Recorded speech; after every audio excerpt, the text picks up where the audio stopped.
I said bam at the end of that little video. Oh my gosh. I love that little video. So cool, isn't it? I'm going to make some more.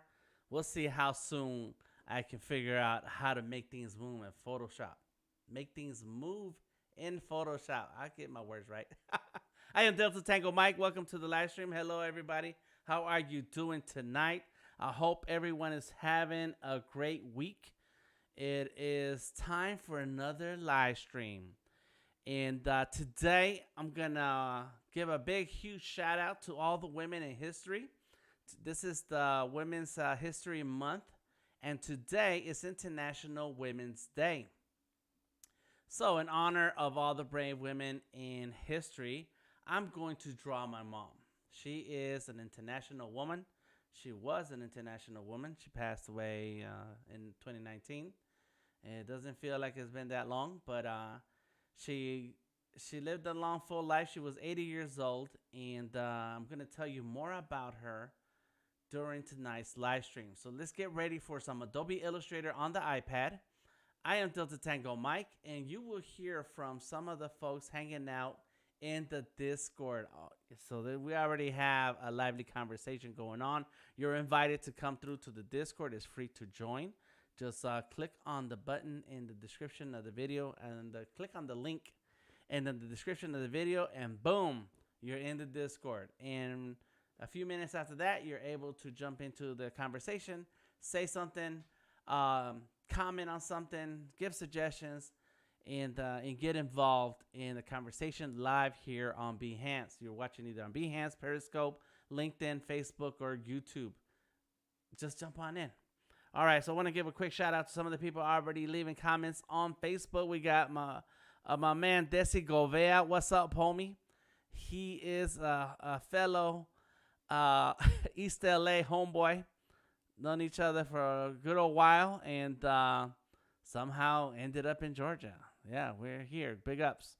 Big ups to Josie. How are you? She just tagged Kirk Harris. Come on, Kirk Harris. Come and say hello on the live stream on Facebook or something. And big ups to everybody already joining us on Behance. Look at that. Oh, my man. Oh, my gosh. Got RB to all the ladies here. Happy International Women's Day. Motor Voice says Happy Women's Day. Personification says hey, hey. Odari said what up, though. RB, Odari, Personification, Motor Void are in the house. Welcome, welcome. And on the Discord.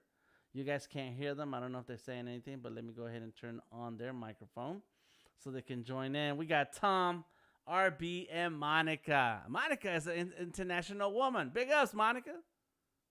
Thank you. My Yes. contribution. There you go. Yes, you contribute every day. Every day. And we thank you for that. So there we go. That's a quick shout out on everybody. I am going to move some things off this screen. Let me see, because I have a thing right there. Yo, yo. And Personification is joining us from YouTube also. That dude. That dude likes using up all his bandwidth at home. You're using up all your home internet. Very cool. Okay, let me move some windows around. Bam, bam, bam. Very cool. I can leave that here. All right, cool. Let me move on to what's next. You know, Tom's been suggesting things to me every time we talk. He always got some feedback in. So I do have a list of things that I need to cover, and it's right there in front of me. So I'm making sure that I check my list off.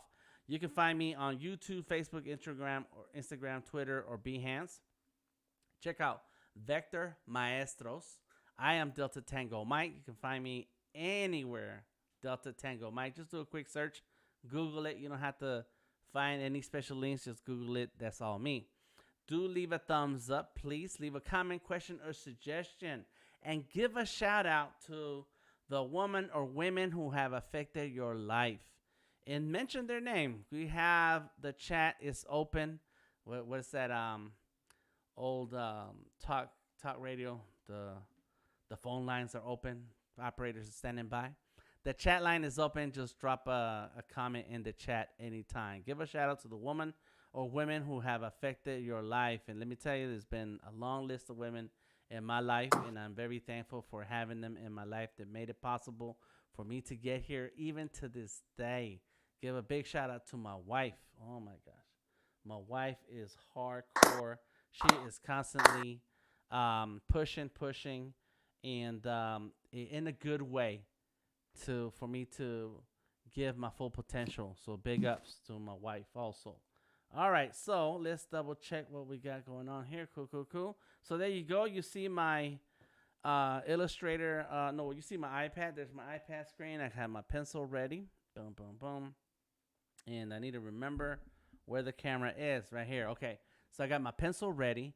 The iPad is ready, but I need to find the picture that I'm going to use to draw my mother. And so I have a ton of pictures. Luckily, spent a lot of time together, and I took pictures anytime, every chance I got. She also took a lot of pictures herself. She liked taking pictures. She's been very photogenic for a long time. And let me go ahead and see if you can see my screen. There we go. Let's turn this off. Boom. There's my computer screen. And so I was looking through some pictures trying to see what I can find. And then there's a ton of pictures that I have that I'm still working on organizing. I had my nephew over a couple months ago, and he scanned all these in. So now I have to go in.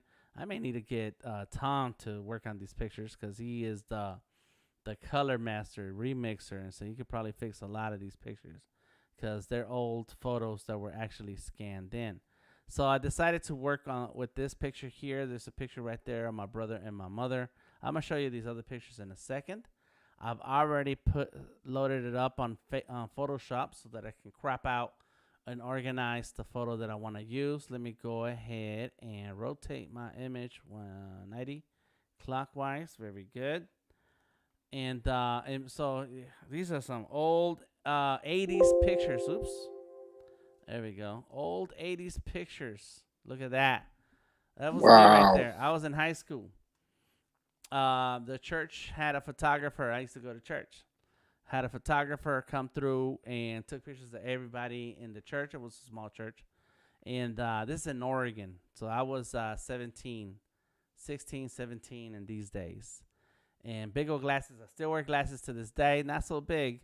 But that's it. And then that's my brother and my mother. And she had short hair. It looked like a little baby afro right there. This is the Nice. year after, thank you. This is the year after I left for the Marine Corps. And so I was not there for the church pictures that year. And so it was my mother and my brother. And look at my brother looking all handsome. Got the strong eyebrows and mustache already. That was a lot of mustache from 1 year. Look at that. From 1 year to another, just like that. And then there's my mom, and she liked to dye her hair. Yeah, she used a little vein, and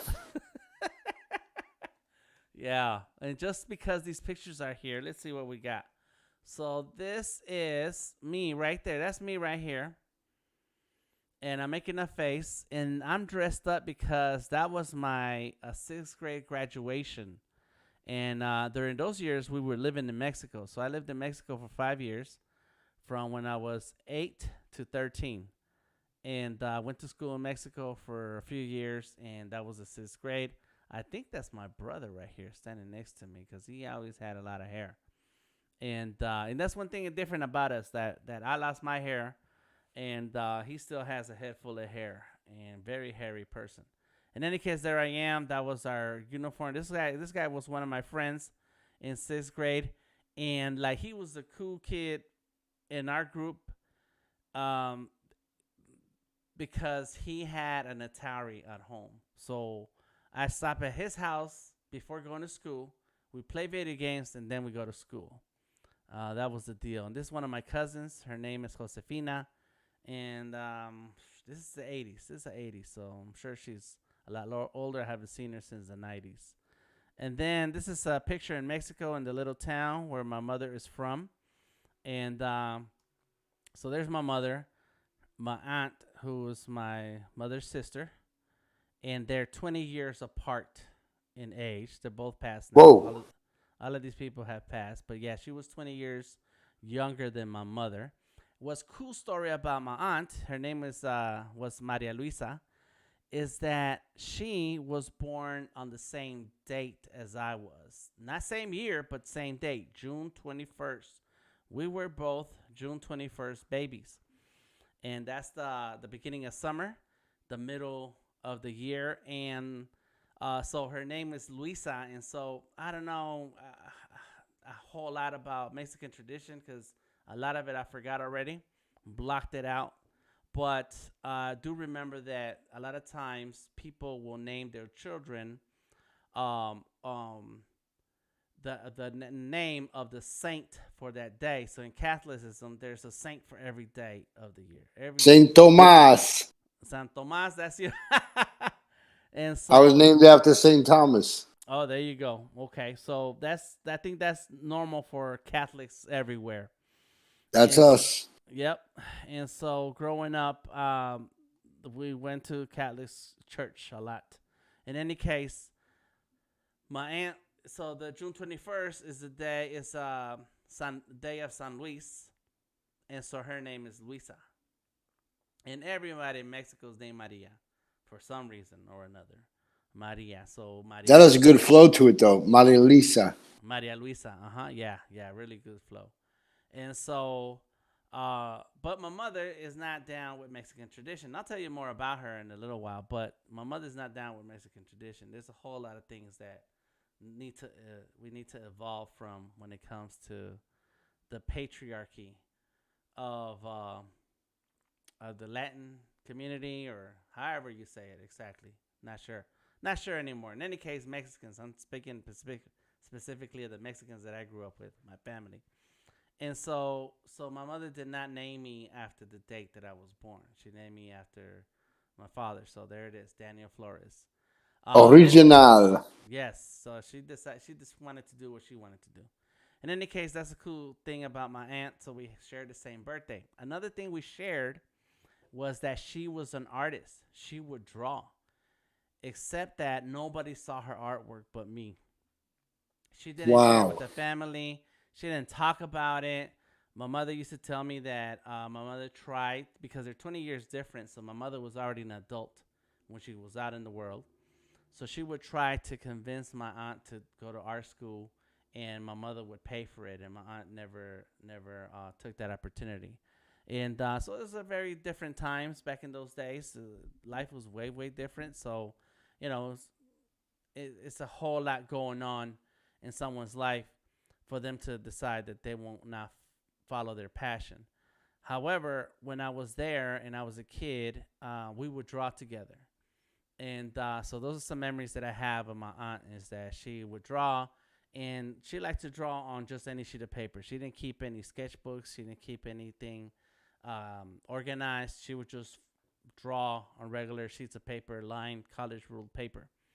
And but she would draw these women characters. She always drew women characters in very clean lines, very soft, and always in pen. Like she was super talented. Now that I think about it, and then she would Did write like any a did any of these drawings survive the test of time? Any? no, no, none, Ah, no, no, ah. and maybe if and right now this is a whole different generation, and Maybe like so one page in her Bible. It's like folded in there. She's got like her favorite one. yeah, well, somebody now I am not in touch with the family anymore, so I don't know who is around and who is in charge, But but chances are there's none of her pieces right, around. yeah, because Wow. that's not what this family was about.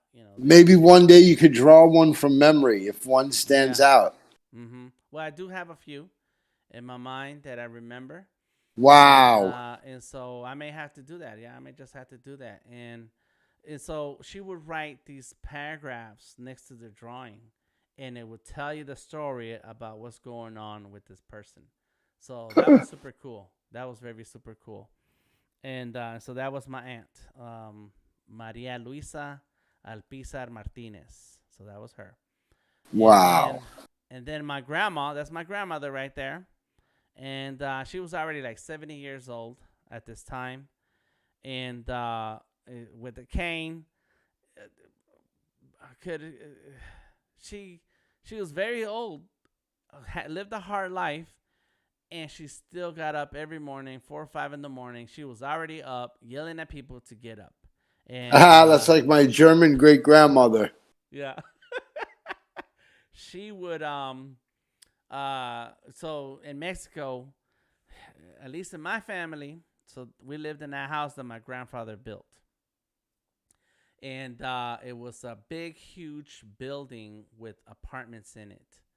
And it's hard to describe because there's not much I can tell you that I can refer to give you context. But in any case, there was a middle opening. It was in the middle of the city, so this is in Mexico City, and so you walk in through the front door, and it's a long hallway, and there's doors to the side, and those are different apartments, and then there's a big opening, and what do you call that?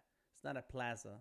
What do you call that? That when there's a house all around, and then there's a big opening in the middle, and it's open air. Abrierto. Yeah. That just means open. Abrierto un todo. Sure. It was a big opening, and then there were stairs. There were two sets of stairs, and so one went to one side, one went to the other, and there was more apartments there. And so my mother, being she's the second born. The firstborn was my uncle, who by then had passed. So it's all about hierarchy, and as far as I remember, Mexican tradition, it's all about hierarchy. It's all about the hierarchy. So my mother was firstborn, or the oldest surviving child. So we got extra goodies because she was in charge. So it was my grandmother was in charge, but my mother was really in charge, and then my aunts. And so we had a nice. It was not pretty. It was not an awesome apartment. It was nothing you seen on TV. It was very bare and rough, but we had our own space. And a strong line of command. Oh yes, a strong yes. A strong line of women in command. Yep. Desi Vea says a courtyard. Yes, right. It's a courtyard. What's crazy about our courtyard? I know I'm going off into a whole bunch of storytelling. I'm sorry, but the courtyard had pigs. It had a pig pen. We were in the middle of the city. Okay, there are buses. Everything is concrete. Everything outside that house. When you walk outside into the sidewalk, it's all streets. And of course, Mexico City is built in a very straight line. So all the blocks and cities are lined up. And so in the middle of the city, there it is, my grandmother, and you see how she's dressed. Like, she is not a modern woman. She got her clothes, and then she has what do you call that smock? Mandil. In Spanish, it's called a mandil. What is it that the cooks wear when they're grilling outside? It says "Kiss me, I'm the cook" or something. Smock. Yeah, it's a smock, but it has a name. An apron. Apron. Yep, apron. So she has an apron, and so she used to say she didn't care how she looked. She has to be comfortable. And so but that is the and then you can't see her clothes, but they're traditional. And so she's from the country, and she still wore the same the same clothing style, and she had that apron in the front, and in the apron is where her pockets were, and that's where she kept her money and things like that she needed. And so here we are, living in the middle of the city, but my grandmother had chickens and pigs, and as a kid, I had to help clean up. Oh my God, that was nasty. And but we would have little chicks running around the house, and in the whole point is that this story is that in the morning, that's the first thing you hear every morning. My grandmother screaming and hollering, and I don't know what the lock situation was, but I know she can get in and out of any house, any apartment in that big house that she wanted to. And she'd come in their rooms like, "Why are you still in the bed? Come on." And a lot of times, if I was not in school, I'd get up with her at 4 or 5 in the morning. It was dark. And get my clothes on, and I would go to the market with her. So my whole family is our merchants. There were merchants. I don't know what they're doing now because this family is gone. There's the next generations who's in charge now. But there, my aunt, my grandmother, other family members, they had stalls in markets. So there were two markets that my family had a stall in, and my aunt had a little convenience store. So that was my life, selling stuff. I've been selling stuff all my life. I was 8 years old, getting up with my grandmother, getting on the bus, going to a big market, which would be like the farmer's market today. You would call it a farmer's market. But I'm talking not the indoor farmer's market where everything's nice and laid out on displays, but I'm talking about the outdoors where the big trucks pull up. It's stinky. There's vendors everywhere and tons of cases and boxes of fruit and vegetables. And my grandmother and I would walk around. She'd talk to somebody, and it was my job to pick up that box and take it on the bus to a whole nother market where now they had their stall, and then we take all that stuff out and then lay that out and all day long selling. And then my grandmother would give me tomatoes and say, okay, here's 4 tomatoes. This is how much you're gonna sell it for, and go sell it. And so you walking around the market talking to people, say, hey, 4 tomatoes for such and such. And so then they pay you. You sell enough tomatoes, you come back, get some more tomatoes, give them the money, and go keep going doing that all day. And I got smart because if I had to bring back, let's talk about pretend for a second here. If I had to bring back $10, I will sell my tomatoes at a higher price, so I come back with $12, and I keep my $2. And so then I didn't have to eat lunch with my grandmother anymore because whatever they brought, that's what we're gonna eat. I could buy tacos because we're in the market. This is a big open market. And so that was my life. That was my life with my grandmother and my aunt. And this little picture here, this picture is a picture. Let me go here. And this is a festival. And Mexicans celebrate everything. We celebrate it all. The weekend. We celebrate the weekend. My family did anyways. And so there's always some celebration going on. Kind of like here in Atlanta. As soon as it's spring, and who knows what this year's gonna be like, but as soon as spring hits, there's an event.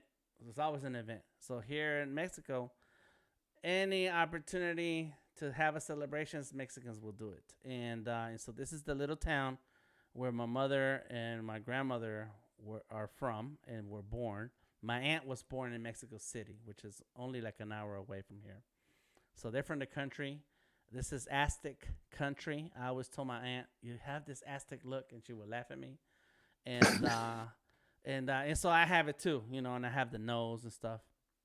And so that's where it is right now. That's where they are at. They happen to be at some celebration. These are a ton of flowers right here on the entrance of the church. Those are all flowers. There's the saints. There's the Virgin Mary right there. Who knows what saint is over here on the red. And looks like that's a dancer. Looks like somebody there wearing something that they might have been dancing. And it looks like some people back here have some headdresses. There it is. There's a person with a headdress, and you can see the feathers coming out. Yeah, so, and then back here's the adults. Like if you're an adult and you're drinking, you're back there. And I remember being a kid, and because all our family extended, and everybody in this town is related to us. We're all related. In this town right here, this little bitty town, it's a pueblo. It's not even a pueblo. It's like a village. The pueblo is bigger, and it has a plaza and everything else. This is the plaza for our little village right here. So everybody there is related. We're all related. So you gotta be careful who you're talking to. In any case, I worked that place and served beer, and I was 10, 11 years old serving beer. And then at night, I was helping serve coffee with cinnamon. But I remember that if you got cinnamon, they would put alcohol in the cinnamon T. And so, anyways, those are like memories from a long, long time ago. And this is that little town right there. Dan, coincidentally, my mom and dad's name were Mary and Joseph.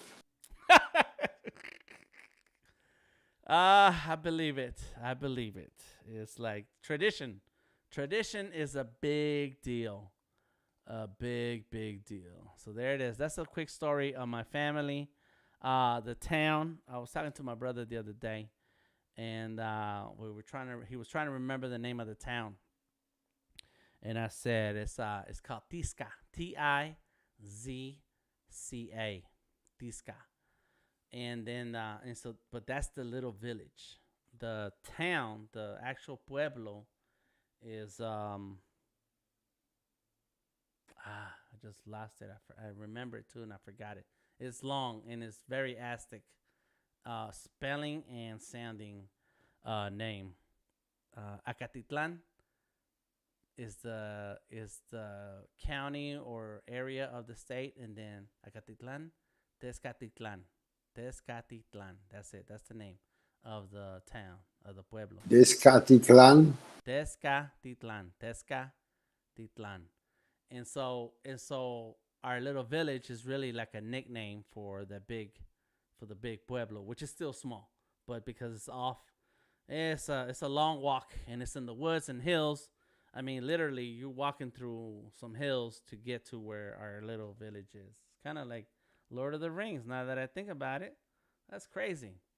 Anyways, I'm getting lost in the sauce here. It's a long history and story that I can share with you about my family. Yes, courtyard. Thank you, Christine. What's up? Apron Farmers Market is an early start to the day. Yes, yes, yes. Dan the entrepreneur. Christine, I've been buying and selling all my life. All my life. My aunt and me share the same birthday too, says Motoboy. Whoa. And my uncle and I have the same birthday, says Christine. Very cool. Yes, a throwback all the way back into the family. All right, all right. Let's see. Let's see. Thank you for the comments. All right, let me double check what we got going on before I jump into the rest of the story. Might want okay, cool, cool. Thank you, personification. You guys can jump in and tell me anything you want about the audio. All right, cool, cool. There it is. Got it. So, all right. So back to Women's International Day and my mother. So here it is, my mother and my brother. I was looking through a ton of photos, and I was trying to find a picture where she wasn't too young or not too old, and where she uh, had enough of a pose or clothing that I can work with and not have to embellish anything. Because she took a lot of pictures, but a lot of them were in the later years, and so I want to show her in her full power. Right here at this age, my mother, she was fearless, and I was scared of her.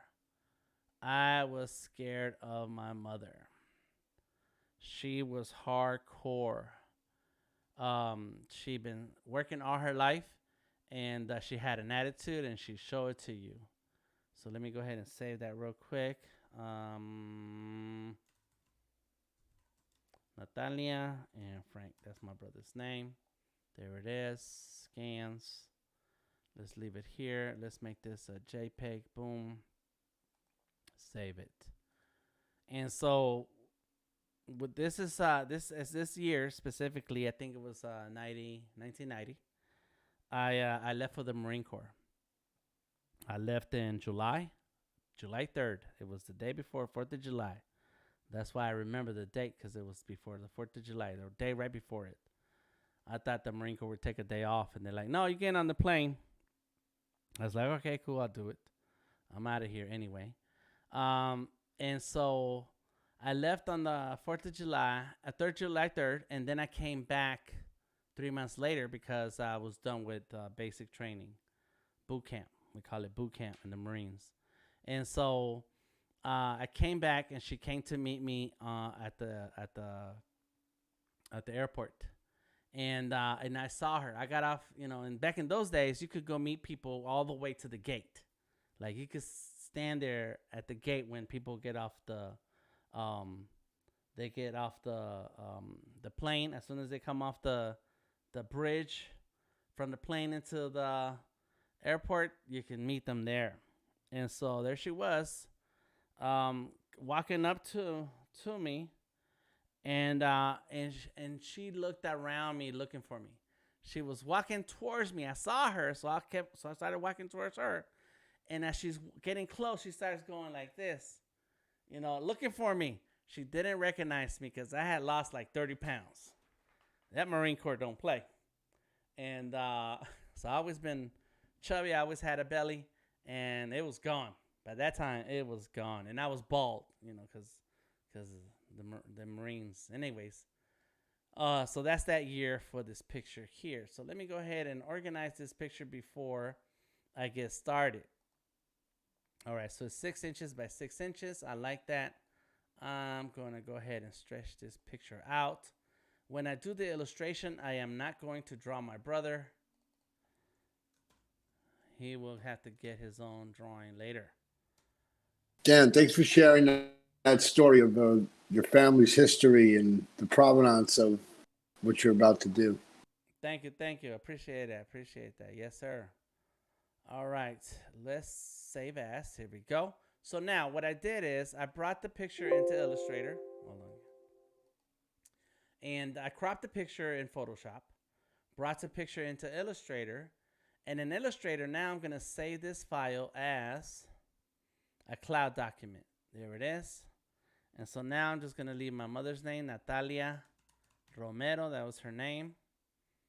And it's saving to my cloud documents. That's important because then after this, I'm going to open it on my iPad, and it'll be already this file that I set up in Illustrator. So let's go ahead and close Illustrator. Turn on my iPad. There we go. Boom, boom, boom. Now I can move some things here to the screen. Hey, says Tamika. What's up? How are you? And I can see what everybody else says. Nice that you share your family with us. Thank you, Christine. Yes, I'm very proud of my family. A bunch of crazy people. What they say, you don't have to be crazy, but it helps. So that was my family. All right, so now I'm on my iPad. Time for some glasses. And there it is, Adobe Illustrator. Pop it open. Boom, boom, boom. There we go. That's the home screen. So this is everything that I worked on recently. And I need to finish that Batman. I'm not too happy about that Batman right there, but that's another day. This Volkswagen bus was inspired by my homie, Desi Govea. We've been talking about doing some Volkswagen artwork, and one day we'll get to it. Any case, I thought about doing a bus because I like those Volkswagen buses. But there it is, my work. So when I click on your work, and looks like something got lost in translation on this Lucas Durham. But I already exported it out, so if it disappears, that's fine. Let me see, home screen. Yeah, something is up. What's wrong with it? Make available offline. Let's duplicate it, just so that we don't lose it. There it is, boom. So whatever the notification on this one is happening, let's get rid of it. There. Problem solved. Sync. Yeah, something's busted. Yeah, well, that's why you save. All right, let me close that again and try it again. Boom. All right, so whatever, still there. Let's work on what we came to do. Boom, there it is. Natalia Romero has a picture of my brother. Let's click on it, and it's gonna come into Illustrator on the iPad. So there's a couple of paragraphs that I put on the description of this video. And one is that my mother left home when she was 17. She left behind an arranged marriage. She did not want to marry this guy. My grandfather was a very hard man, and there's nothing that I can say to apologize for who he was or the life he lived. But that was a very different time in that they had just came out of the Mexican Revolution. My grandmother used to tell me stories about the Mexican Revolution. My mother was born in 1939, so the Mexican Revolution was only 30 years right before that. So that's the regular lifetime of her parents and her grandparents, my mother's grandparents. So that was very fresh. That was in their lifetime. That was very fresh. By the time I came around, that's all the stories that my grandmother had. And so when they talked about my grandfather, he was a young man who went through that, or a young kid who later grew up to be a man who remembered that life. My mother still has some habits. What do you call those?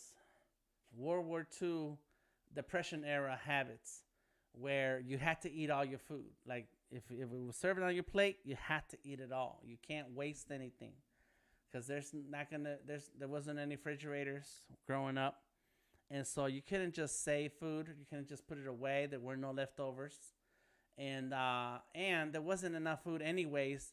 That to the point where you just didn't weren't there weren't going to be any leftovers at all, and so that was the practice growing up with my mother. She would always say, "You got to finish your food, finish your food, finish your food."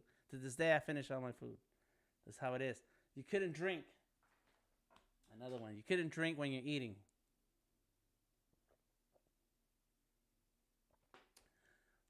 You couldn't drink water. You couldn't drink soda. You couldn't nothing. You had to drink after. So finish your Dan, food I'm first. speechless because both of those rules are the rules in my home.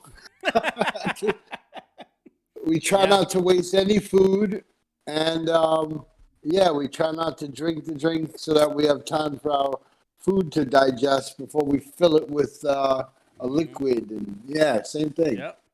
Yep. So there was, and a lot of that is like, you want to say old world, right, or old country, and Tamika says my family was like that too. They made sure we ate all our food, and so I want to say it's like old country, uh, Old world. old world, and that's it, and it's really, I mean, and so the old world doesn't mean like another a country that's another side and another hemisphere. To me, it means it was a different era, a different time period in society where you had to scrap really hard to have what you have. And so my mother did not want us wasting any of it. But there was a twist. Once I got to Mexico, there was a little twist to that rule. And because now we're around cousins. And the list of cousins that we had, when you start looking at our cousins, my mother had a brother who had passed by then, by the time I was around, we were there. By the time we were living there, he had passed already. But he was the firstborn, he was the oldest. So my grandfather had a son. And then that son had other sons, a ton of sons. So those are our cousins. Those guys were adults with children by the time, hey, what's up, Chris Moreno? By the time I got there, we got to Mexico, and my cousins had already had children that were slightly younger than us. So my mother had children really late compared to everyone else. All of our cousins are older than us except for one. And in Mexico, or I'm going to keep saying Mexico because I don't know about anything else, is that we don't do that first cousin, third cousin, second cousin type of stuff. I don't understand that. I don't understand that when I hear about it. Because in Mexico, it's all about levels and hierarchy. You got uncles, aunts, and uncles, no matter if they're second or first or third, if they're cousins to themselves or however. That's that level. Then you have cousins, and that's the level that I'm in. So everybody who is a son or daughter of somebody, who's the son or daughter of somebody on the next level, that's how it works. So everybody's either a cousin or aunt and uncle or great aunt and uncle or grandparents. And so even though our cousins were much older than us, they were still our cousins. Like there was a level of respect, and that's another thing about Mexican society is that there's a respecting, right? If you're older, even by a year, there's a respect level. But because we were cousins, there was also that also kind of evened things out.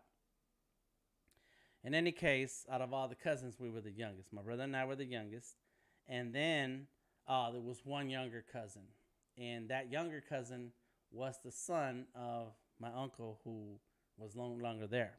So my uncle had like 7 kids, I think 7 or 11, I can't remember. And so women, men and women. In any case, the oldest of the cousins, they already had children, and I was their babysitter. So whenever all the adults were gone, I was in charge. And then if something bad happened, then I was gonna get the blame because I was in charge and not let it happen. Any case, um, I forgot where I was going with that story. We had cousins. We ate all our food. Oh, here's a twist. So when you're sitting there, what's up, Rastaman? When you're sitting there at the table, you can say you don't like your food. You can say anything you want. You can complain about anything you want. But if you don't finish your food, somebody next to you is going to start eating it. And I don't know where that rule came from. I don't know who made that up. Maybe that's just my cousins because they were mean to us. In any case, whoever finished their food first will start reaching into the next person's plate. So we got to the practice where we ate all our food and we sat down to eat. You didn't sit there and play games. You didn't cry. You didn't whine. You wasn't doing anything else. You would sit down and you eat. That was one of those things that we did. I told you that big old story about my cousins just so that I can tell you that, yes, if you don't eat your food, somebody else is going to eat it for you. And that was it. That was our life. That was our life. And I got there to Mexico in 1980, and we left in 1985. And in 1985 there was a big earthquake, and the earthquake destroyed half the city. I remember And the earthquake. yes, yes. Now you say you're Mexican, so where are you from? I was born in Uruapan, Michoacan, Mexico. Órale, Uruapan, My Michoacán. my mother is from a small town called, well, it was small back in the day, but it's grown. My mom is from Nueva Italia, Mm. and my dad is from Tecalitlan, Jalisco. All right, all right. So my dad's from Jalisco, my mom's from Michoacan. I was born in Uruapan. I think we're related. Let me see. Where's Michoacán? I think that's not the coast. Michoacan. Michoacan is on the west coast. Oh, is it? Okay, so that is the coast. Yeah. Yeah, yeah, never mind. No, we're not related. My cuz my father is from Morelos. Oh, okay. Uh-huh, the state of Morelos, yeah. And my mother is from the state of Mexico. Okay. And they met in LA. Chilangos. Yeah, yeah. They like to call. Yep. And so the whole family ended up moving to Mexico City, and early days of Mexico City, a long time ago. Oof, a long Yeah. time ago. And so yeah.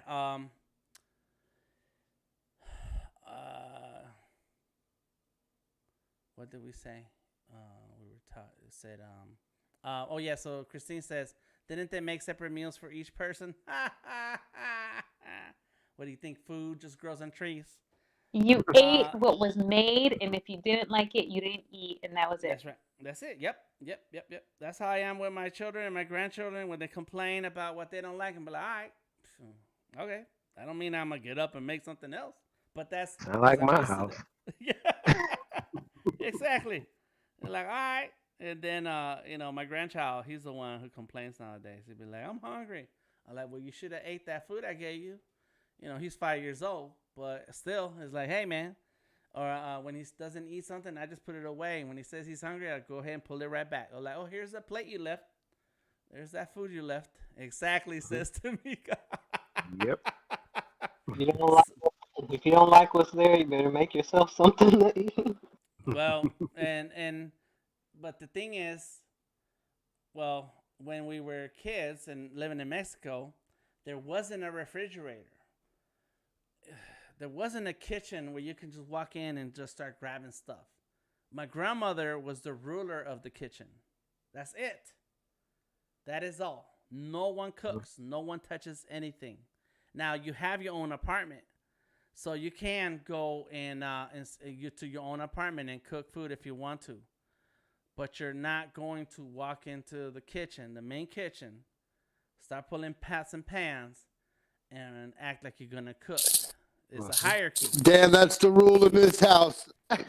Yeah, there's a hierarchy. I'll cook anything for anybody, but nobody's gonna start opening up the pans and panning and cutting things around. No, no, no, no, no. Mm-hmm.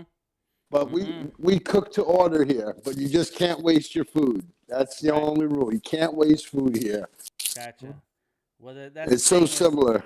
Mm-hmm. Well, and in Mexico, at least in these days when I was a kid, you have no rights. This is another thing. Hey, Mitsuha. Christine says if we complain that one person got a bigger piece of dessert, that would take a bite out of it than one to, then to even out the other and so on. Eat all the dessert. In Mexico and growing up in my family, it's a hierarchy. You have rights, but those rights only go as far until the rights of the next person that's above you. And then there's another person. And at the very top is my grandmother. Right after that was my mother. After that was my aunts and then the cousins. And of course it starts with the oldest cousin. And so Virginia, okay, how are you? And then the cousins, and so then wherever you fit on that cousin list, that's where you are. And so I was the dividing line between the cousins and the cousins' kids. I was me and my brother. We were there, and then this other cousin. We were in the end of the cousin line, and then the cousins' kids started right there. So you have no rights. You don't. Does have everybody any rights. kind of get with the program, or do some relatives not get it and they get their food taken constantly, or everybody kind of snap into play because they don't want to miss a meal?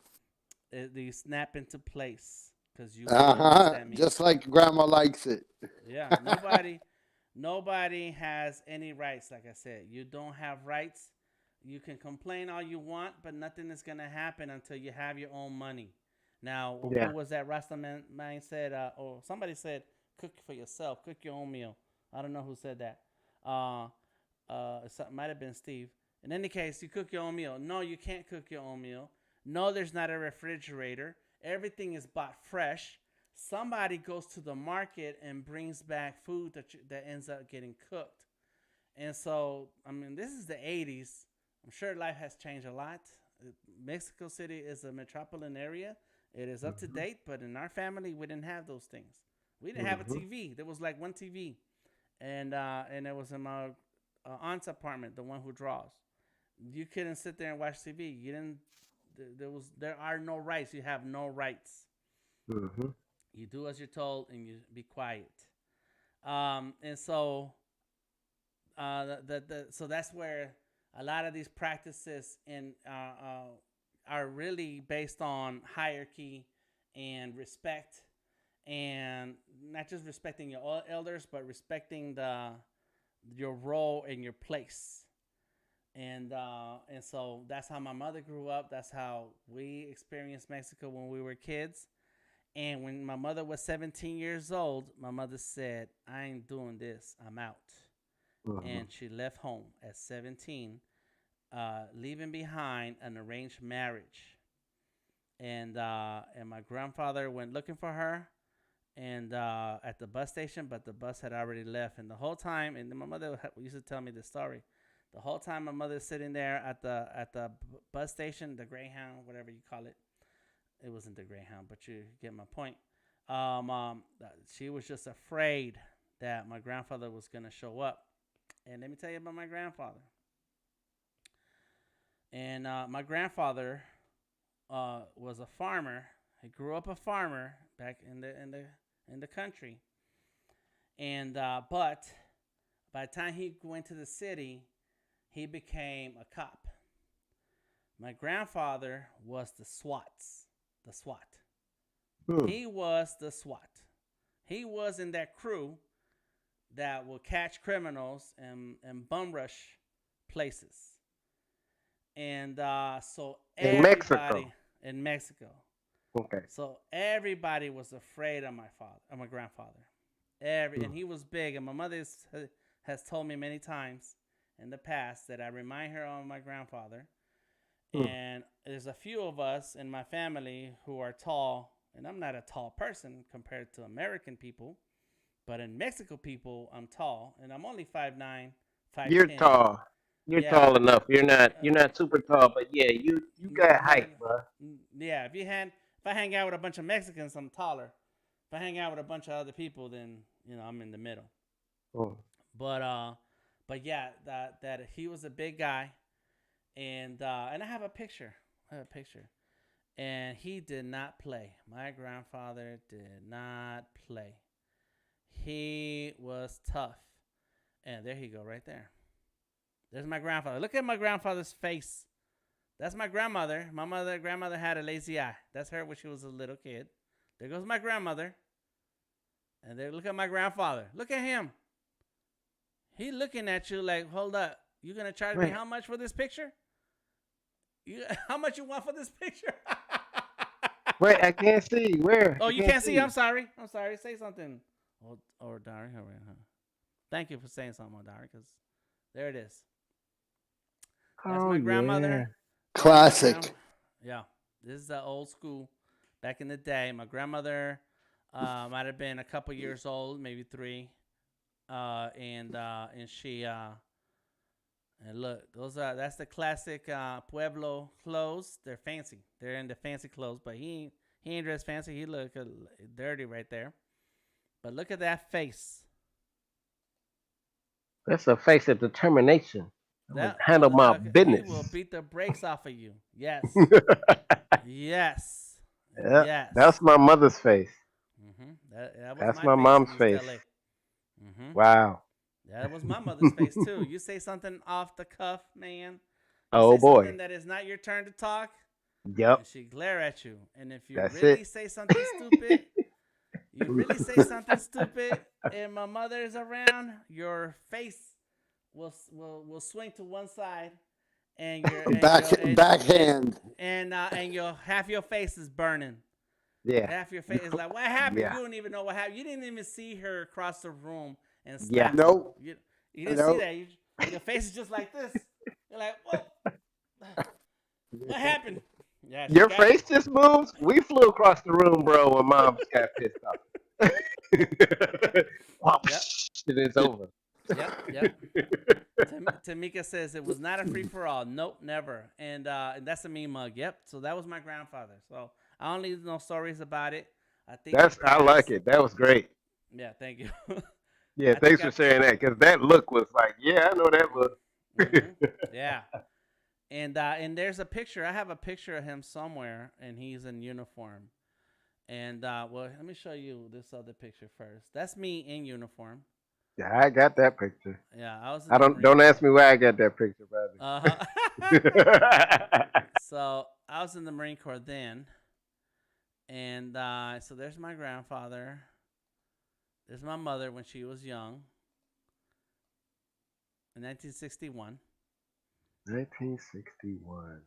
What were y'all doing in 1961? I wasn't thought of. And then, yep.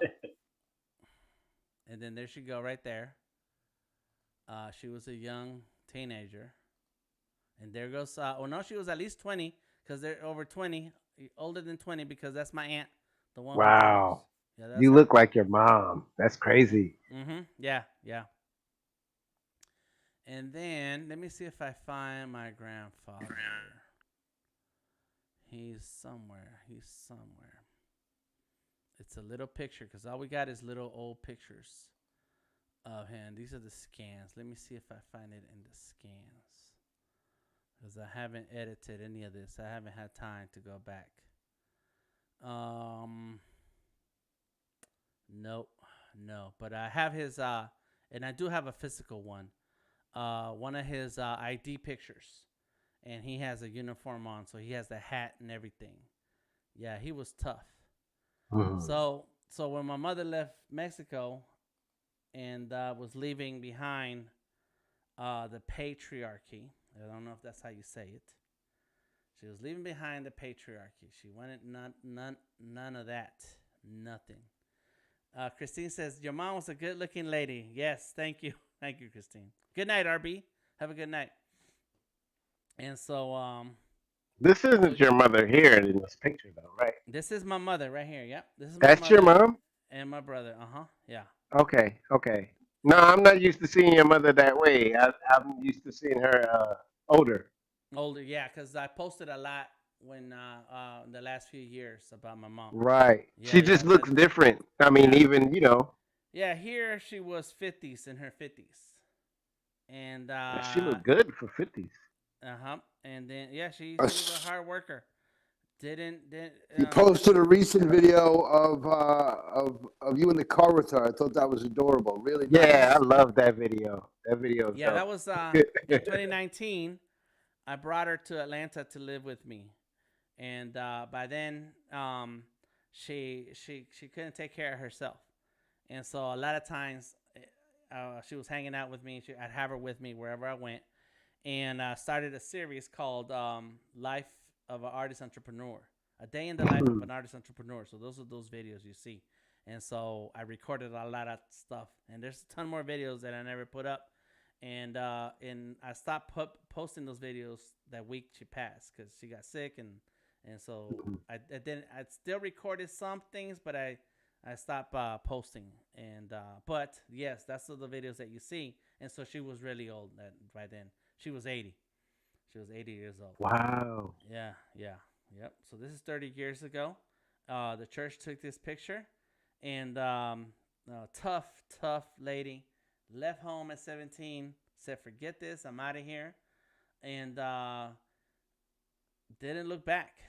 Didn't look back. Went back to visit. Went back to um, bring home money. She used to send money home, and but she did not go back to live. And she visited many times, and she's told me that in those times that she would go and visit, she was afraid that my grandfather would not let her come back, would not let her leave, because that's how strong Mexican tradition is. It is, Hmm. and That was and probably a good move, no? yeah, yeah, yeah.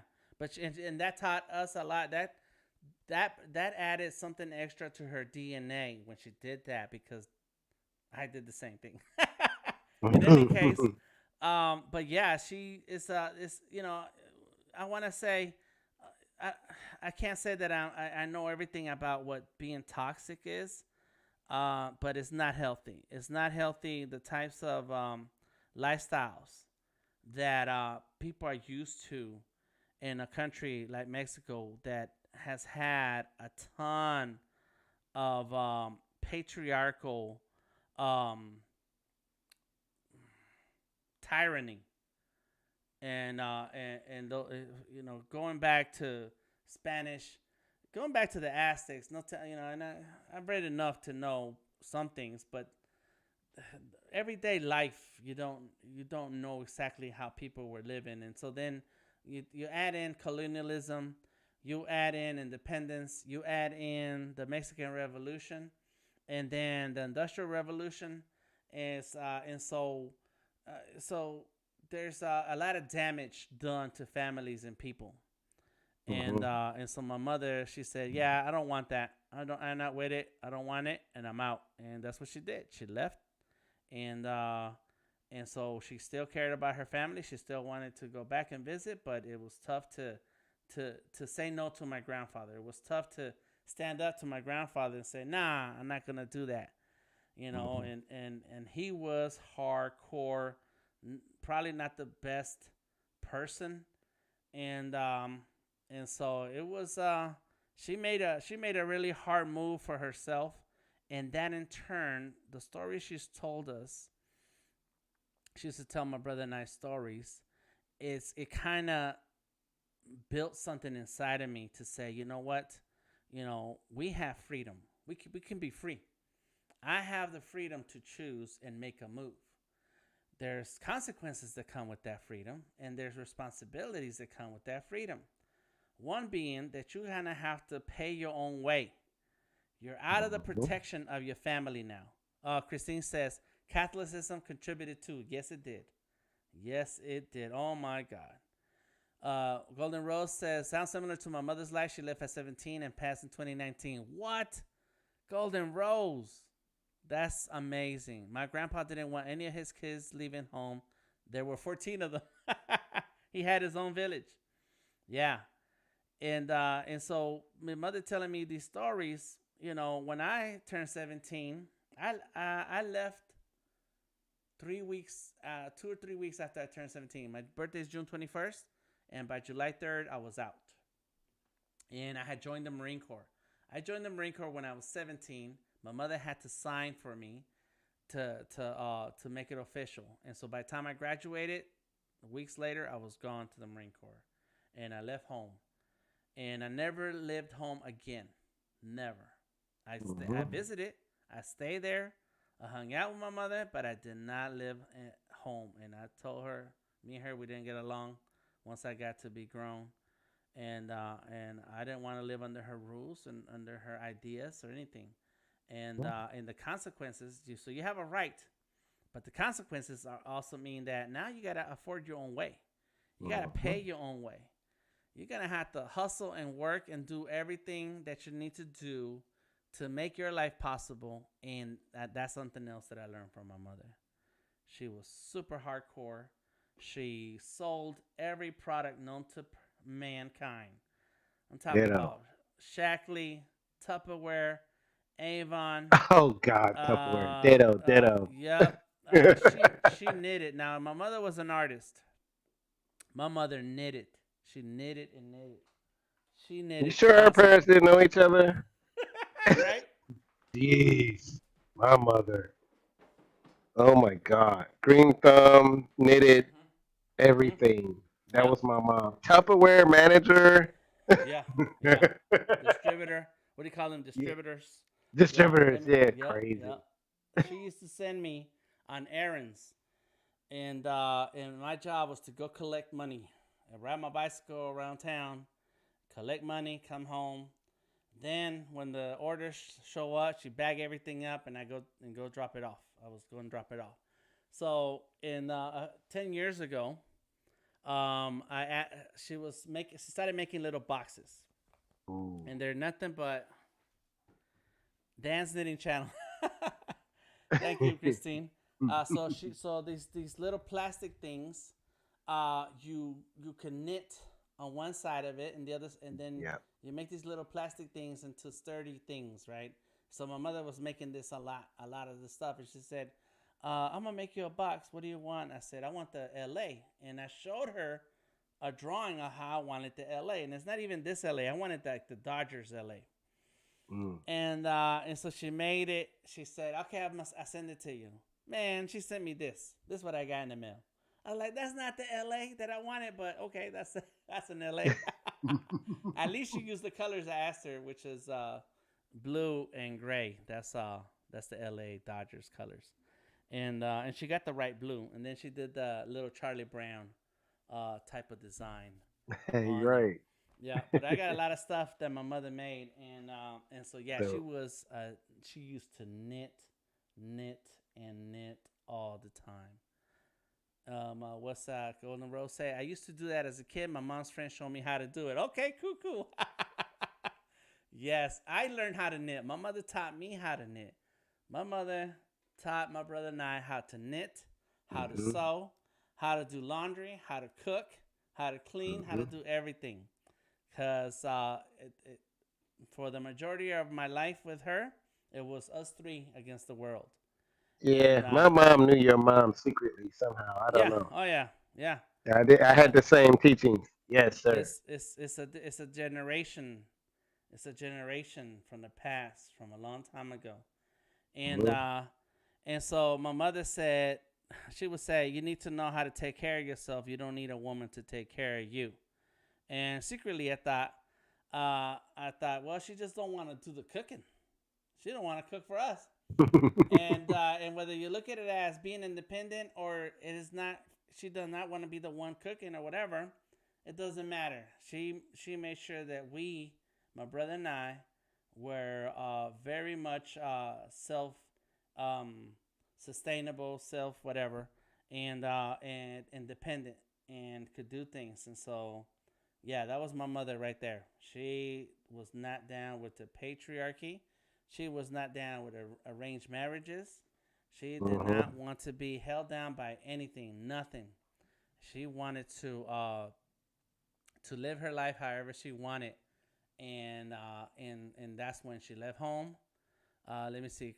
Knitting can become an obsession. Christine, I'm telling you, your house. I don't know how much yarn you have in your house. We had a ton of yarn. Joanne's was Mhm. jealous of our house. Mhm. Joanne's said I used to do that as a kid, knitting. So I have her kitchen aid, self sufficient. Yes. And so my mother had tons of yarn, every color, every style, every Mhm. combination, every knitting needle, hook, whatever. She had it. She had it. God, She had it. you bringing memories back, Yeah, man. yeah. That was my mom. Jeez. I hang up plants out in my front porch now in these little pots that you buy from the store. But my mom would actually knit the pot holders. You know, yeah, she made the pot holders and put, uh, dude, yeah, you making me have flashbacks here. And think about that. Yep. It's Yep. Yep. crazy. Yep. Yeah. Yes. My mother is very artistic, very creative, and um, and we were poor. That made us. So we grew up poor. No matter how the life was in Mexico, that was in Mexico. And but in the United States, we had my brother has a father, I have a father, and those relationships did not last. My mother's too independent. She does not do laundry. She doesn't do cooking. She doesn't do whatever housewife duties our definition of those things are. She did not want to do those, and so there wasn't much of a father around. And so we did it all. It was us three, and so we so uh, the only money that we had was the money that she earned. However, she earned it, and she didn't really have much of a job because she didn't drive. Um, the immigration status was always a problem, but so that's why she sold products. Well, and so that also meant that we didn't have much money to play around and do stuff. And so here comes Christmas time, and you see everybody with their Christmas gifts, and they're on the street. All these kids in the neighborhood, they're having fun. East LA is not a poor neighborhood, but we were poor, and uh, so for Christmas one year I got tank tops. I'm wearing a tank top now. I got a pack of tank tops and flip flops, a pair of flip flops. That was my Christmas gift. And you smile and you say thank you and you move on with your life. But I'll tell you what, anytime we needed money, she could always find um, uh, she could always find um, a $20 stash somewhere. She always had somewhere stashed somewhere a $20 bill for whatever we needed. Like we were never gonna be destitute, and that's because she was always selling. She That always was my sold. mom too. Mm-hmm. Mhm. She always had like a little backup if we ever needed anything. Mm-hmm. That was my mom too. Yep. It's like she is gonna take care of her business no matter what. And that's one thing I learned from my mother. I learned how to wrap my money. Like you put the big bills in the inside and the small bills on the outside. Yeah, do it. Yeah, go. My Yep. mom taught me the same thing. That's Mm-hmm. crazy. Yep. That's what Wow. my mother did. Oh, let me fix this here. And so yeah, it's like little things that made my mother who she is was there's little things that of who she was, but it's because of the life that she lived and the things she had to go through. And that was my mother. That was my mother. And so she left the patriarchy. She left everything behind and decided that we're gonna make our own life. She did not conform to anybody's definition of uh, of what a wife should be. She didn't care, and uh, and so it was us three: my brother, my mother, and I. My brother, and I. Hold Wow. on 1 second. Let me see. There it is. Boom.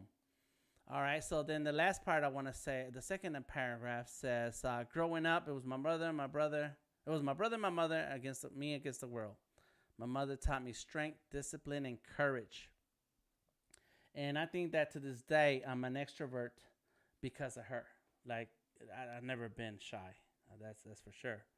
But as a kid, no matter where you go, where you at, my mother would find a way to start a conversation with somebody somewhere.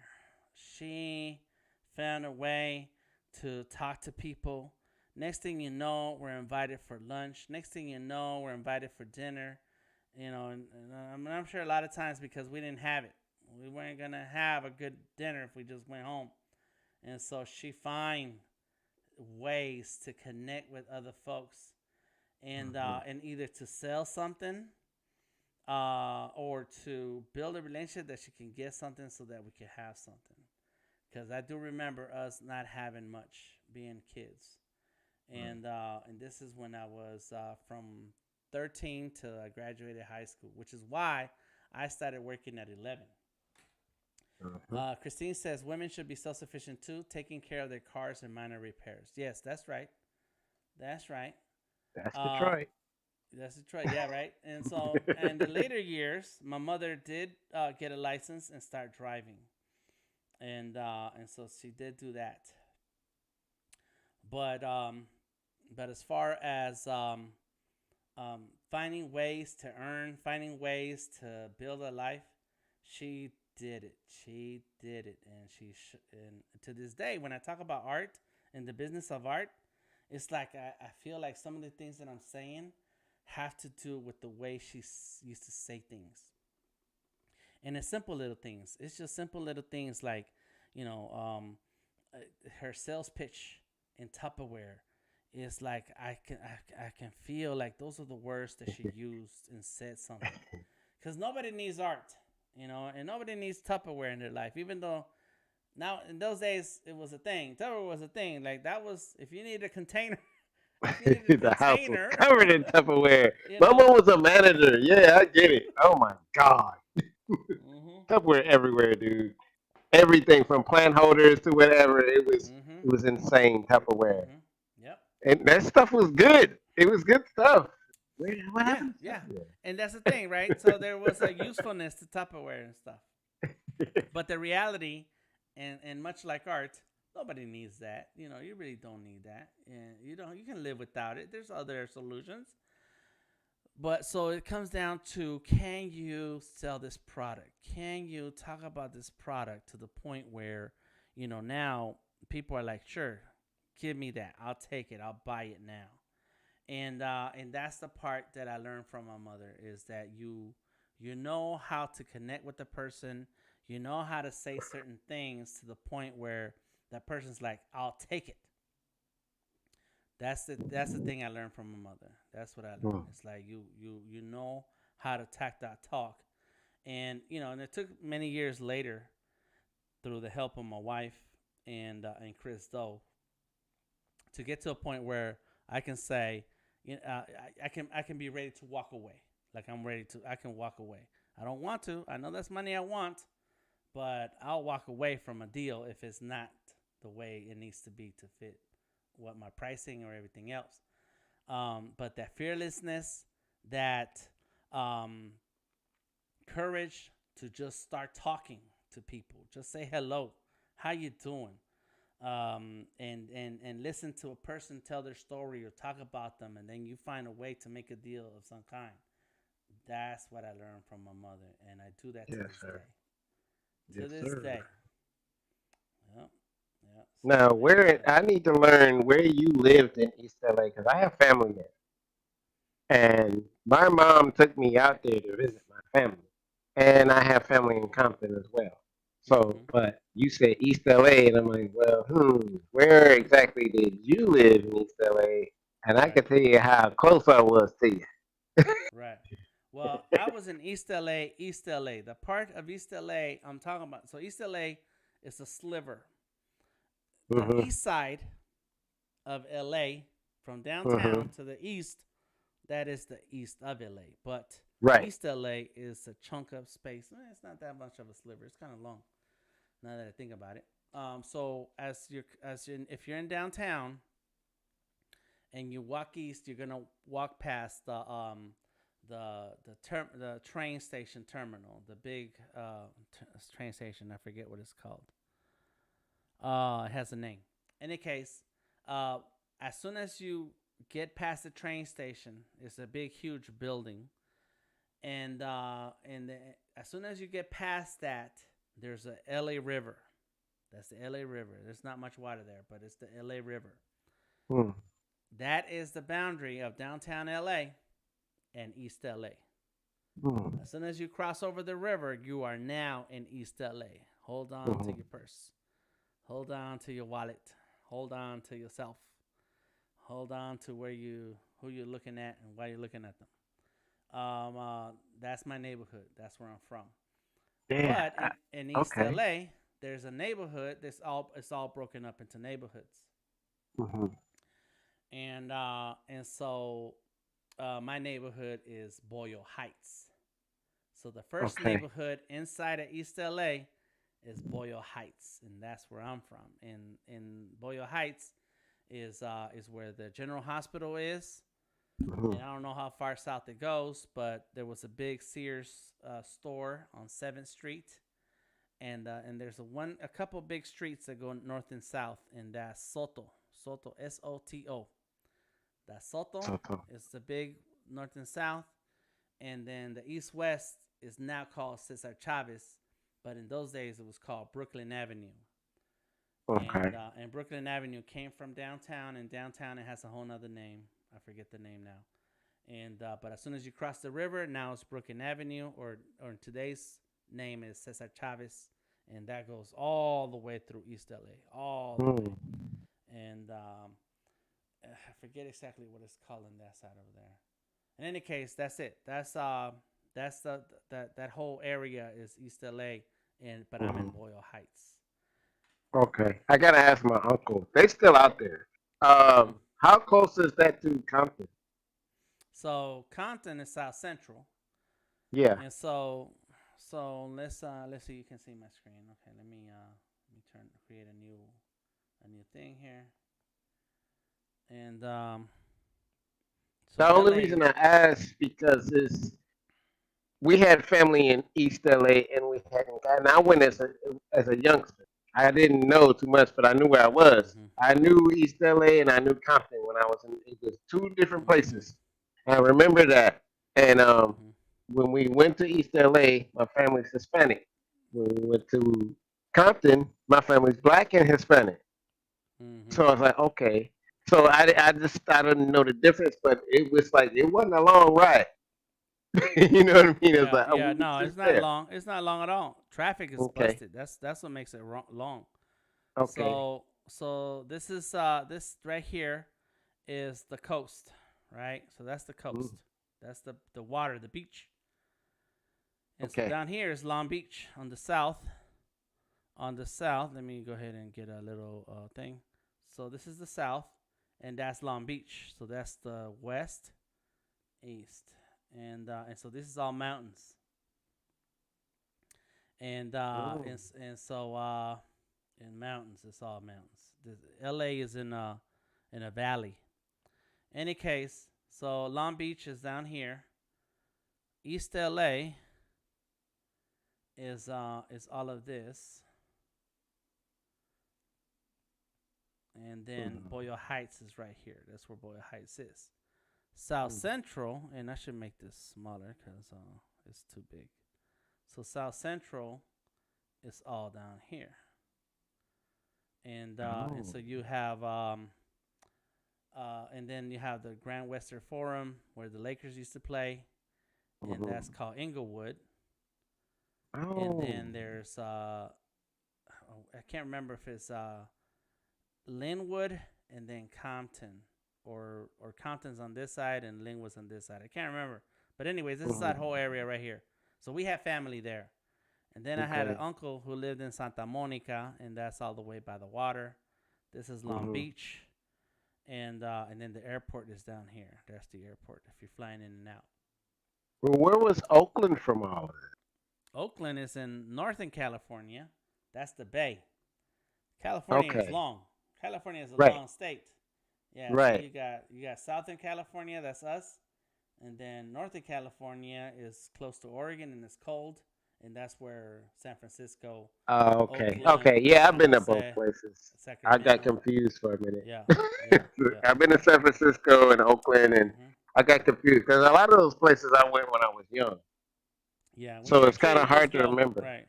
When you're a kid, you Yeah, just go but for I the do ride. That's remember. it. Hmm. Yeah, I remember Compton. I remember East LA, and I remember we had family both places. And I went to Compton, and my uncle was showing me, see the kids at the ice, they getting ice cream. I said, yeah. He said, that's like ice cream. I said, what are they doing? They're selling drugs. I was like, are you serious? And this back in the '80s. So it's like the Crips and Bloods and colors and things was going Hmm. on at the Oh time. yeah. So I didn't wasn't familiar with that. So they was like, yeah, they're not getting ice cream. They getting dope. I was Hmm. like, oh wow, that's crazy.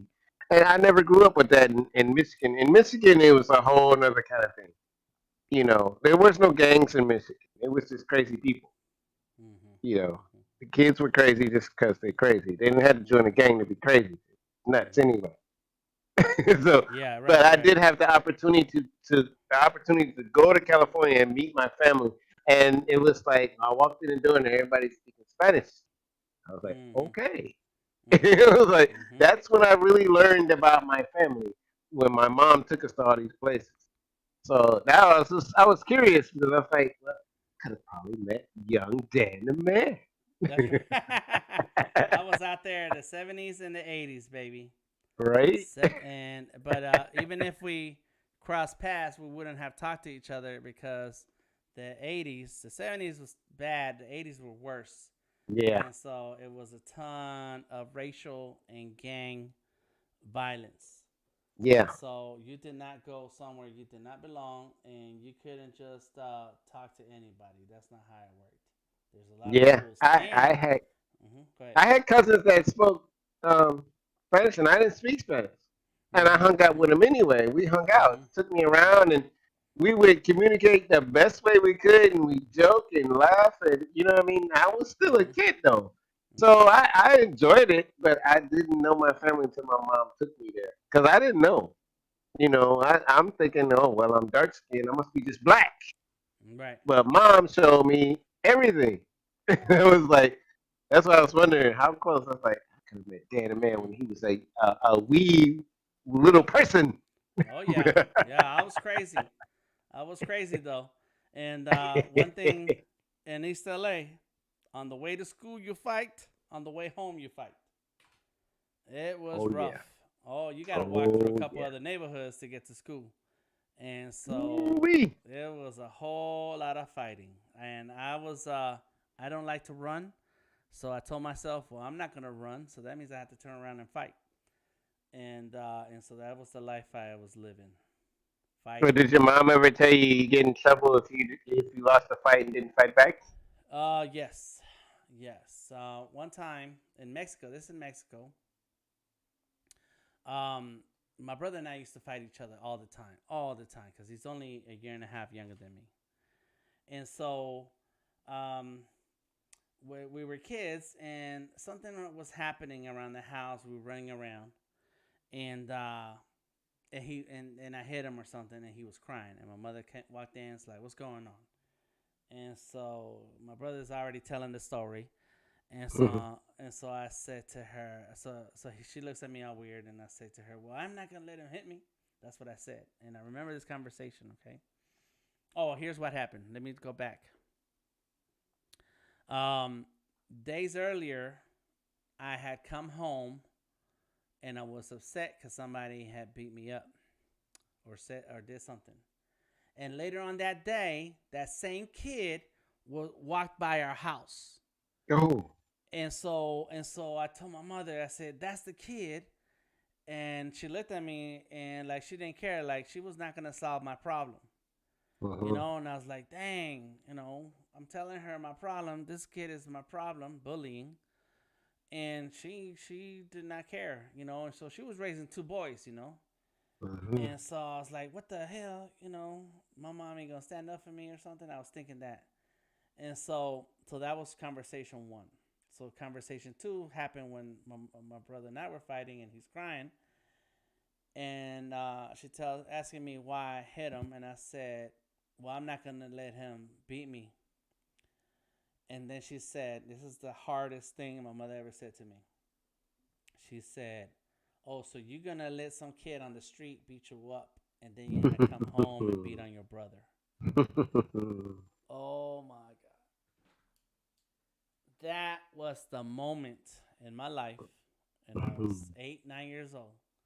Moment of my life that I said, you know what? I'm not ever gonna let anybody beat on my brother. I'm Uh-huh. not gonna beat on my brother, and I sure as hell ain't never gonna let anybody beat on me. Yeah. Your mom's And was dope, dog. yeah, yep. And Your she was mom was hardcore. dope. She was hardcore. Yeah. And ever since then, I knuckled up every time. I don't care why, who did what happened. If somebody got a problem with me, we're gonna solve this. And it was a whole different world. And what's crazy, so my brother and I only a year and a half in difference in age, so we were in the same schools all the time. And so he's in first, second grade, I'm in third, fourth grade, or something like that. And during recess, other kids would run to me and say, "Hey, your brother's in a fight. Your brother's in a fight." And the only question I have is where. So then they tell me where, and here I go rushing, and I'm swinging at everybody. I'm swinging at everybody. People who standing around watching the fight, people who are in the fight, everybody is gonna catch something, and they're gonna get off my brother. And that was our life, and it was literally my mother, my brother, and I against the world. Because Yeah. once we left Mexico, you didn't have your cousins and aunts and uncles and your whole family. We didn't have Uh-huh. that little town, the little village. We didn't have them because they're all family, so nothing's gonna happen to you because Uh-huh. everybody's related. Everybody cares about each other, and so nothing's gonna happen to you. So you can run the hills. It was literally because there's no streets, so you can run over the hills all day and night and everything. You fine. But now it's East LA. Now it's LA, and there's no family. Nobody is your family. Nobody. Uh-huh. My mother has lots Uh-huh. of friends, but no family. Just my brother, my mother, and I. And my mother Uh-huh. was hard on my brother and I. She did not play. She did not cuddle us. She did not try to take care of us or take care of our problems. She let us figure it out. And she never complained when we fight. Never complained. And there was tons of notes that will show up in the mail because I got suspended or I got into a fight or something happened, and she never complained about that. Like that's life. We're gonna have to figure that out. And the streets were hard. Yeah. The That's streets dope. were hard back in the Yeah, day, and that's your life. mom sound like my mom. That's crazy. They had to Yeah. know each other spiritually something. Yeah. Well, those were the days. Those were the days. Yeah, I Those think were the days. everybody kind of lived that kind of life back Yep. in the 80s and 70s because I went through the same thing. And you saying stuff, and I'm like relating to a lot of what you Mhm. saying. It's like my mom had uh, ESP or something. We'd have half a day of school, dude, and I'm walking with my boys and we chilling. Where I live now, I'm back where I lived when I went to school, and my mom will pull up on us like, "Why ain't you in school?" I'm like, "Hold up. It's a half a day." And the girl, the lady, she's sitting with her friend. Now she's in the passenger, and she's like, "Your kid's out of school." I don't know, honey. Hold on, let me check. Yeah, Mm-hmm. da da da da. da, They got half a day. Okay, you Mm-hmm. off the hook. Oh, you So be cool. home before the lights go down. Yeah. Okay, Yeah. I'll be scared, dude. My mom she was on point. Yeah. She gonna know. She gonna find out. Yep. Yeah, she Yep. scared the out of me. I Yep. mean, sorry, excuse my language, but Yeah, I got you. she traumatized me. But I love my mom, but she taught me a lot of things because of that, Mm-hmm. And Mm-hmm. I treat my kid the same way, you Mm-hmm. know. Mm-hmm. Moms are out cold, man. Yeah. Well, They when you're out dealing cold. with boys, it's a whole different life because you're dealing with Mhm. boys, you know. And my mother was my mother and my father. We didn't have a father. Yes, We had there was a father involved somewhere along the line. That's how we got born. But for sure. um, they were not around to teach you lessons and talk to you about stuff. They weren't around. Mhm. And so my Agreed. mother had to do all that stuff. She had to be hard and talk to you in a way where you can handle your own problems because she was not going to do it. She was already stressed out.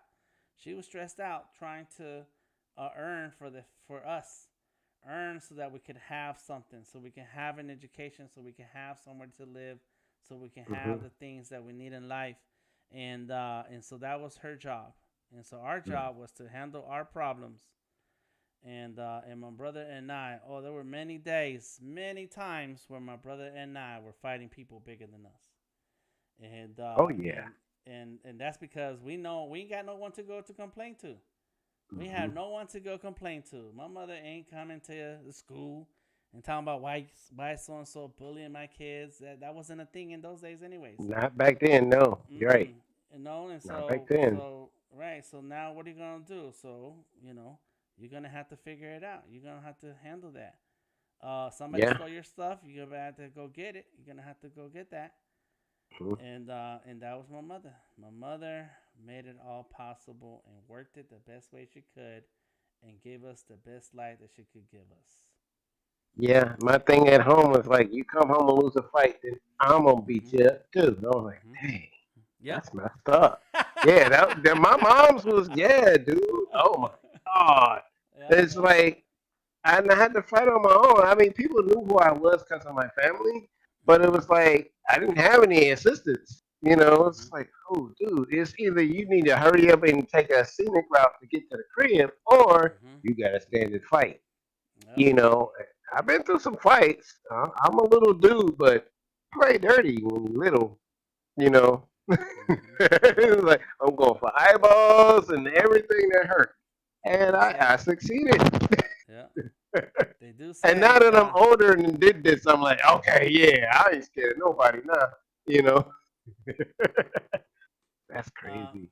Yep. Yep. Yep. Yeah. You. And I think the thing that makes us similar is the fact that those were the times that we grew up in, and those were the people who Yeah, raised us. That's all. That's it. that's it. And we don't It's, have to. Those problems. The problems we faced are not not those kids today still facing problems, but they're not the same problems. no. It's not the same thing. They're different problems. But those were very physical, hard days back in the day, and my mother came out of that. Mhm. So, and today is International Women's Day. This is drawing of my mother. I tried this style that I've been playing with for a while now. That voice you heard, that's Odari. He's hanging out with me along with a few others on the Discord. We got Christine, Moto Void, Steve Festus, Robotic Pastries. What's up? I like your icon, Robotic Pastries. That's funny. Like, it's got to be different. That's all right. Super talented. And then Tom. Tom is in the house. Big ups to everybody who've been leaving comments here on Behance, Facebook, and YouTube. Josie, Desi, Prestonification, and Tamika, along with everybody on Behance, Christine, Golden Rose, who we got, Motor Void, RB, Prestonification, Rasta Mine, yes, yes, and Virginia, Misuha Miyamiso, changed her name to from Virginia. You can be whatever name you want to be. This is Behance. And then somebody joining us, um, with Chinese characters that I do not know how to say. I apologize for that. But thank you for showing up and saying hello. Bree Price says, looks good. Thank you, thank you, thank you. Chris Moreno, how you doing? And just giving a shout out to all the names for tonight. Monica Henson, you heard her voice earlier today. She is Mexican. This is something that my mother used to say. I would talk about Mexican issues or Mexican things. And then she said, "You're not Mexican." I'm like, "What are you talking about?" She said, "Yeah, only Mexicans born in Mexico are Mexican." I'm like, "What?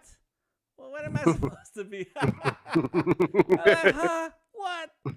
Odari left comments on Behance also, but yeah, she was very hardcore, um, and that's just a Mexican thing because even you heard Monica say Chilango, and I think that's what you call people from the city. Um, and then Lee Ye says superb. Thank you. Leave a like in the video, please. Please leave a like. And leave a comment. Give a shout out to a woman or women who have affected your life. And my mother is one of those people. That's what I wanted to do that drawing. I feel like I want to add the words International Women's Day on here. And that's going to be the last little bit that I do on this drawing. Thank you for everybody who's joined me tonight on the live stream. Do know that there is a conversation to be had after I log off the internet. It is we are on a Discord and we get into talking about stuff and art, illustration, design, the business of art, all that stuff. So come on through. It's free to join. The link is in the description of the video. It's a Discord channel. We like to call it sketching and drawing because that's exactly what we do. We sketch and we draw. And so come on through and join us. Let me go ahead and type in here international. And my mother was born in Mexico and lived the majority of her life in the United States. So she is an international woman. And let's go like this. Day 2021. Yes.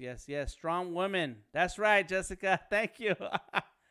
Motor Voices, thank you so much for this fantastic stream. Thank you, Motor Void, for being here. Appreciate you. And yes, this is a story about my mom and the life she lived. She was strong to the very end. She loved to laugh. She loved to have fun. And she loved having friends. She had a ton of friends. My mother was all about building relationships and having fun with people. She was deep in the church. I grew up in the church. Our family is Catholic. And I don't know who's really around. What part of the family is still around? I don't know them. But they were Catholic, and so we did Catholic things when we were in Mexico. But growing up in LA, we were Seventh-day Adventists.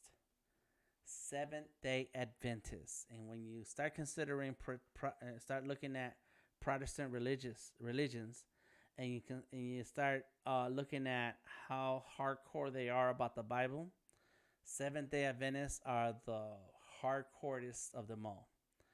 And no jewelry, no meat, no soda, no coffee, no alcohol, no cigarettes. It's like super strict.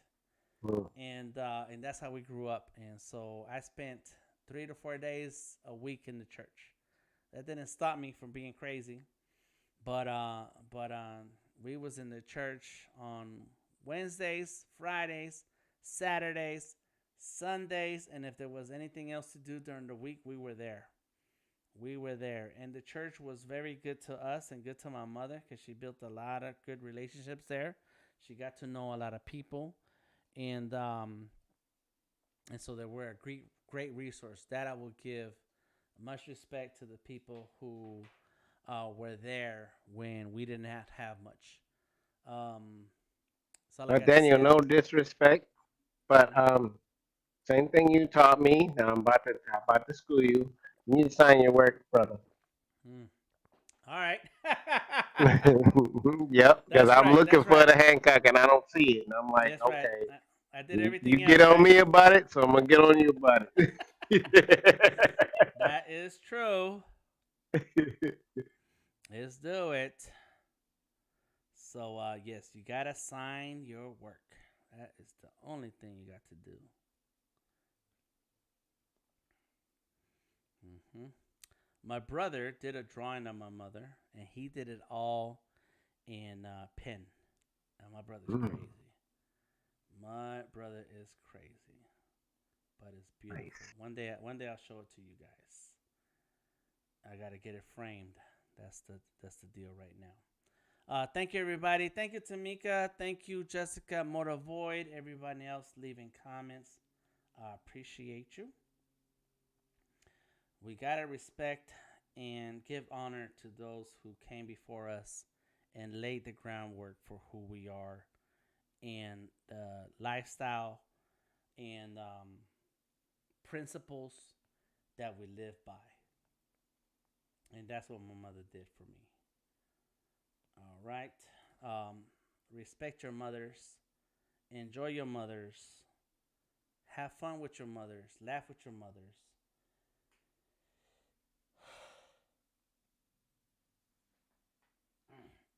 And I'll see you next time. I am Delta Tango Mike. Find me anywhere on the internet. Delta Tango Mike. Instagram, Facebook, Twitter. Until next time. See you later.